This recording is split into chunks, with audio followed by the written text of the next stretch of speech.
Now, hello everybody, my name is Christian and welcome back to Skycast. And for the most part, we have a decent subject to talk about today. I've been kind of inactive for the most part on this channel over the last month, took a break, but we are back. And now we have a future hurricane, Hurricane Helene, here in the next little bit. And it is expected to rapidly intensify over the portion of the Gulf of Mexico. Let's go ahead and get right into it.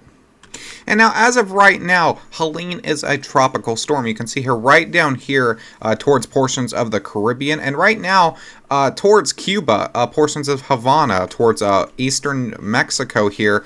This is expected to strengthen from a tropical storm and into a hurricane. And this is supposed to rapidly strengthen where you see right here where the M is, right here in the central Gulf of Mexico. This is supposed to strengthen from a hurricane to a major hurricane. So that's category 3 plus as it makes landfall on Florida. And as of now, this is down in the Caribbean, but we already have these alerts out here towards portions of the western Florida coast, these tropical storm warnings, these hurricane watches and whatnot. And as well as that, we do have the tropical storm watches and the storm surge alerts that have came out from the National Hurricane Center.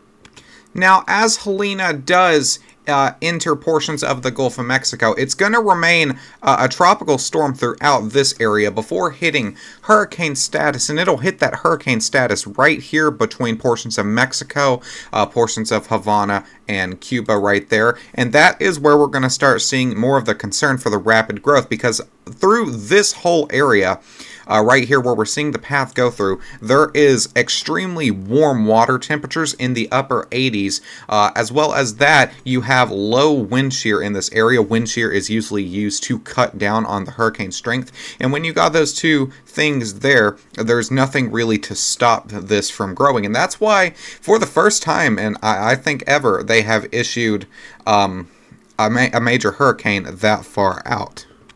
And as we are looking at the water temperatures towards the Gulf of Mexico, down here towards Key West, 88.9 has been registered. Other areas towards portions of the Gulf Coast, 84, 85, 86. So around 85 to 88 degrees Fahrenheit for the water temperature that's in the Gulf of Mexico, and that is extremely hot. It's something that Helene can feed off of, and as she turns, she's right down here right now, but as she begins to enter this portion of warm water, that's what's going to feed her, and that's why the National Hurricane Center thinks that she will become a major hurricane.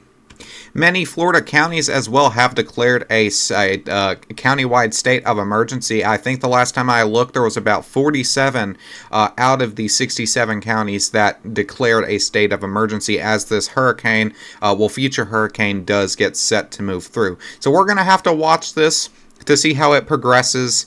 It could be a major thing. I don't want to fearmonger or scare people, but this is something that you're going to have to take seriously. This could be a major issue for portions of the Gulf Coast. So we're going to continue to watch that. Don't be worried, but be prepared. Know what you need to do in the case of an event.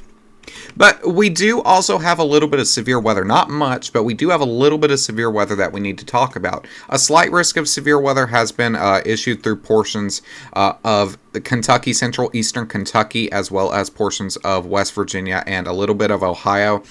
This is going to be an all hazards risk, so you do have a threat for there to be a pop-up tornado or two, and a little bit of hail through this area as well. But the main threat, the reason why this went slight, is for that wind threat. 60 to 65 mile an hour winds are to be expected through any scattered storm that can get enough severity to do this. As well as that, we do have another area of a marginal risk towards portions of Texas and Oklahoma. This, once again, is not tornadic, but a little bit of wind, a little bit of hail down there through any scattered storm that can gain enough severity through that.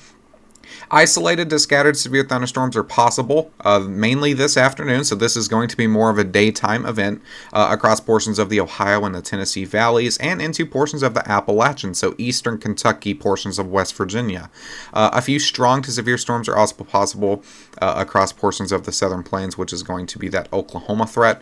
And if you want, you can pause to read the SIPnosis here if you'd like. It's fairly short just due to the area that this is in.